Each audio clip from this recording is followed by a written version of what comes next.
Au nom du Père, du Fils et du Saint-Esprit, ainsi soit-il. Dans cet épître, le livre des Proverbes, la sagesse divine nous parle, mais c'est de Marie qu'on fait référence. Mais il est pas tout à fait juste que Marie était là depuis le commencement des siècles. Autrement, il n'y aurait pas eu la tâche du péché originel. C'est sur ce passage du livre des Proverbes que s'est basé le pape Pie IX pour proclamer l'Immaculée Conception. Mais revenons au monde d'aujourd'hui. Hier, je ne sais pas si vous avez vu ce qui s'est passé à Paris. Oui, on a rendu l'église, la cathédrale Notre-Dame au clergé, mais pour moi, c'est une abomination de l'abomination. L'archevêque de Paris avait un ornement que je n'utiliserai même pas pour laver par terre. Un ornement pour être à la mode LGBT. Le drapeau du groupement homosexuel a servi pour faire un ornement pour le pape. Bien. Je lisais un article du fameux pape François. Cette année commence le jubilé de la Rédemption et les 3 premiers jours du jubilé, qui commence là dans quelques jours, seront dédiés au peuple LGBT. Donc, c'est-à-dire que ceux qui vivent dans le péché seront les mieux accueillis à Rome aujourd'hui. Moi, je ne comprends plus rien. Quand on voit, oui, Notre-Dame a fait un grand miracle hier. Elle a permis à que tous les chefs d'État qui se battent les uns entre l'autre jusqu'à présent en nous mettant au milieu, se réunissent autour d'elle pour la réouverture de Notre-Dame. Donc, ça a eu un miracle. Quand on voit, il manquait qu'un seul personnage qui n'a pas été invité, c'est une erreur qui a été du fait. Il manquait que Poutine. Autrement, tous les chefs d'État étaient là. Tous étaient représentés, soit en personne, soit par leur ambassadeur. C'est une grande grâce qu'a fait la Sainte Vierge pour recevoir tous ces enfants dispersés au sein de la cathédrale. C'est une très grande chose et j'espère qu'il en sortira un temps de paix beaucoup plus fort que ce que nous connaissons aujourd'hui. Car dans tous les coins du monde, ça explose. En Syrie, c'est de nouveau la guerre. Au Liban, c'est la guerre. En Israël, c'est la guerre. En Éthiopie, c'est la guerre. Enfin, de partout, il y a la guerre. Tout ça parce qu'on ne croit plus en rien. Parce qu'on a mis Dieu à la porte. Et quand Dieu est mis à la porte, qu'est-ce qui vient si ce n'est le diable? Et le diable travaille. Il fait son travail. Léon XIII disait dans une vision qu'il a eue que le diable allait se déchaîner pendant une centaine d'années. Et nous y sommes. Et le diable se déchaîne. Et après arrivera le temps de la paix et le retour du Christ. Oui, je suis persuadé que le Christ va revenir. Mais qu'est-ce qui va donner qu'on nous coupe au derrière pour mettre les choses dans la voie? Quand on voit de cette merveilleuse basilique cathédrale Notre-Dame de Paris, où ils l'ont nettoyé, j'ai vu des images, c'est une merveille.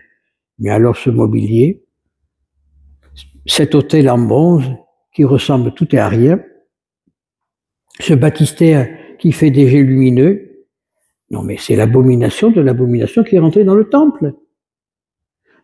Quand on a vu arriver tous les évêques français en poste régionnaire en procession, avec ces mitres sur la tête qui sont des horreurs, à faire fuir même les rats de la cathédrale. Voir arriver avec cette crosse qui faisait des pout-pout lumineux, mais non mais c'est le cirque, ce n'est plus une église, c'est le cirque. Et là, tout le monde applaudit parce que c'est très beau. Non, c'est pas beau. C'est une offense pour le bon Dieu, c'est une offense à Notre-Dame.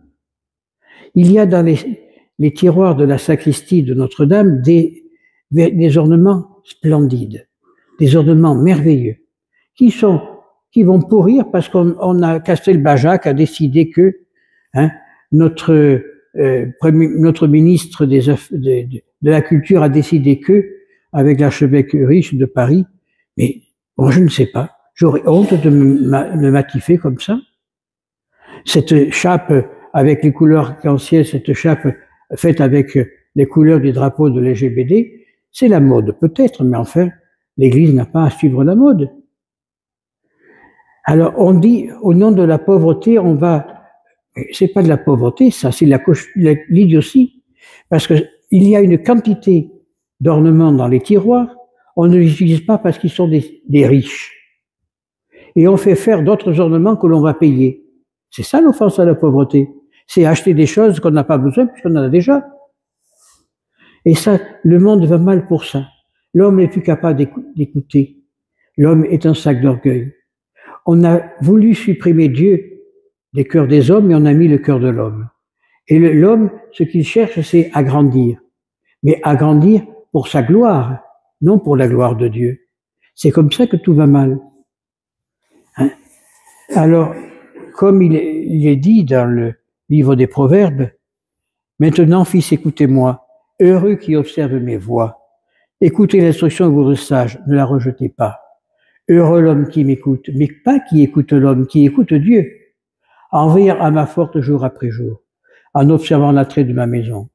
Qui me trouve à trouver la vie, il obtiendra la faveur du Seigneur. Oui, si on écoute Dieu, obligatoirement, on recevra des grâces qui nous permettront d'aller plus avant dans la vie. Si on écoute Dieu, on sera heureux. Tout ce qui nous arrive ne pourra pas nous atteindre. Éteignez ce téléphone-là.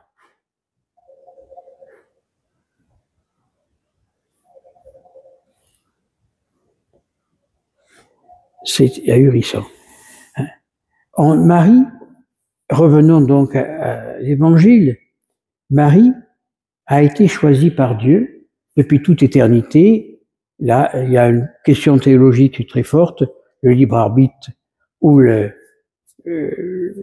choix.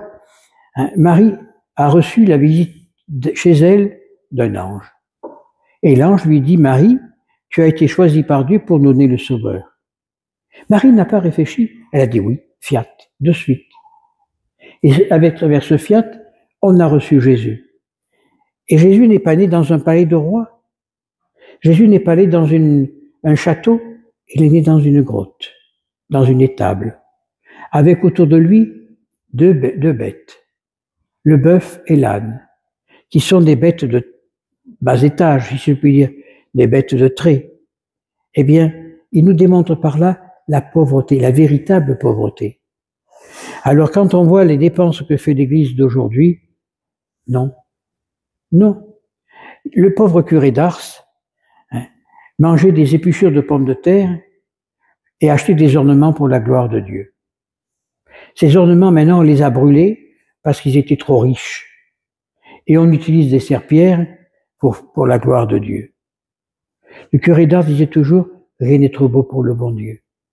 Maintenant, on dit rien n'est trop moche pour le bon Dieu, parce que ce qu'ils ont fait hier, c'était une abomination. Hein? Si vous l'avez pas vu, regardez pas parce que ça rend malade. Hein? Eh bien, tout ça, ça démontre qu'on a perdu les valeurs.